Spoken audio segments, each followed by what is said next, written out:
ان کو روکو بھائی، یہ گرل فرینڈ اسلام میں حرام ہے، بری چیز ہے، لڑکیوں سے دوستیاں غلط. اللہ نے عورت تک پہنچنے کا نکاح کے علاوہ کوئی راستہ نہیں رکھا، کوئی راستہ نہیں ہے آپ کے پاس. اور منگیتر سے گھنٹوں گھنٹوں گپے مارنا، ویڈیو کالوں پہ بات کرنا، یہ بھی حرام ہے.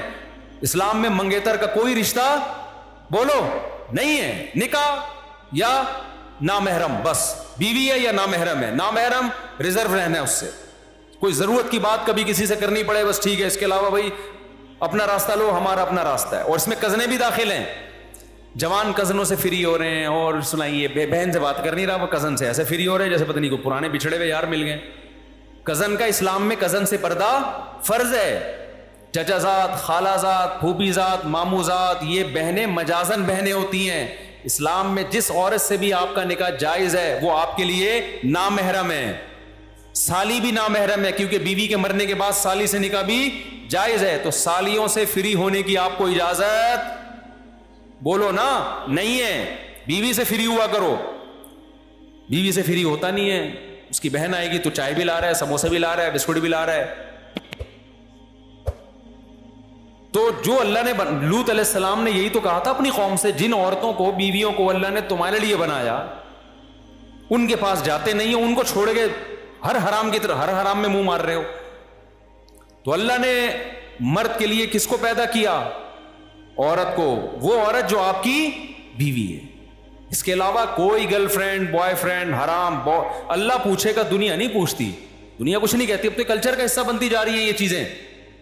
اللہ نہیں چھوڑے گا. میں حیران ہوتا تھا قرآن مجید میں جہاں اللہ تعالیٰ نے نکاح کا تذکرہ کیا نا، وہاں اللہ نے یہ بتایا کہ ولا متخذاتی اخدان، عورت کو بیوی بنا کے رکھو، اس کو دوست نہیں بنا سکتے. تو میں حیران ہوتا تھا کہ دوست کون بناتا ہے بھائی.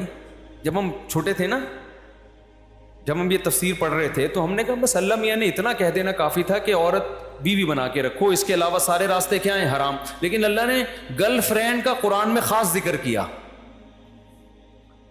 کیونکہ اللہ کو پتا تھا کہ جہاں نکاح کا رواج ختم ہوگا نا وہاں گرل فرینڈ کا رواج بڑھے گا. اس لیے اللہ نے جہاں نکاح کی ترغیب دی وہاں گرل فرینڈ کی نفی بھی کی ہے. ولا متخذاتی اخدان. فرق اتنا ہے کہ اس زمانے میں چھپی دوستیاں ہوتی تھی، گرل فرینڈ ہوتی تھی چھپی ہوئی، کیونکہ بہت بڑی بےغیرتی سمجھی جاتی تھی یہ کہنا کہ میری گرل فرینڈ ہے. لوگ مارتے تھے، عرب کے مشرکین اس کو برداشت نہیں کرتے تھے، بولتے تھے بہت پلید اور غلیظ انسان ہے، گرل فرینڈ رکھی ہوئی ہے. لہذا کسی کی گرل فرینڈ ہوتی تھی تو دنیا کو بتاتا نہیں تھا. اس لیے قرآن نے چھپی ہوئی دوستیاں کہا ہے. آج وہ دوستیاں چھپی ہوئی نہیں رہی ہیں بلکہ کھل گئی ہیں. اس کا مطلب اتنے بے غیرت بن گئے کہ وہ دور جاہلیت میں جو زانی لوگ تھے نا، آج کا نوجوان ان سے بھی 2 قدم آگے نکل گیا. وہ بھی زنا کو چھپاتے تھے، دوستی رکھتے تھے عورت سے چھپ کے، دنیا کو پتہ نہ چلے. لیکن آج کیا بتا رہا ہوتا ہے یہ میری گرل فرینڈ ہے. تو بھائی ٹھیک ہے آپ کر لو، قرآن کہہ رہا ہے تمتعوا، اڑا لو مزے. آنا تم نے کدھر ہے؟ میری طرف. اور کبھی اللہ کہتے ہیں میری طرف آنا ہے، کبھی کہتے ہیں آپ کی طرف آنا ہے، جہنم میں جانا ہے تم نے. تو اس لیے اب جب نوجوانوں کو منع کیا جائے گرل فرینڈ مت رکھو، کیا کہتے ہیں بھائی آج کل تو سب کی ہوتی ہے، آج کل تو سب کی ہوتی. بھائی یہ کہاں فحش چیزیں نہ دیکھو، سب دیکھ رہے ہیں. اگر کسی کو لت پڑ گئی ہے بھائی توبہ کرو نا بھائی، بچنے کی کوشش کرو، کسی بزرگ سے اصلاحی تعلق قائم کرو. حضرت مجھے اس گناہ کی عادت پڑ گئی ہے، میں کیسے چھوڑوں؟ وہ بتائیں گے طریقے آپ کو. کچھ بڑھو تو صحیح، آگے کوشش تو کرو. آپ نے جس کو فحش فلموں کی عادت پڑ گئی ہتھیار ڈال کے بیٹھا ہوا ہے کہ یار مجھ سے تو چھوٹی نہیں سکتی ہے، نیٹ پہ بیہودہ فلمیں دیکھتا ہوں چھوٹتی نہیں ہے، اب نہیں ہو سکتا.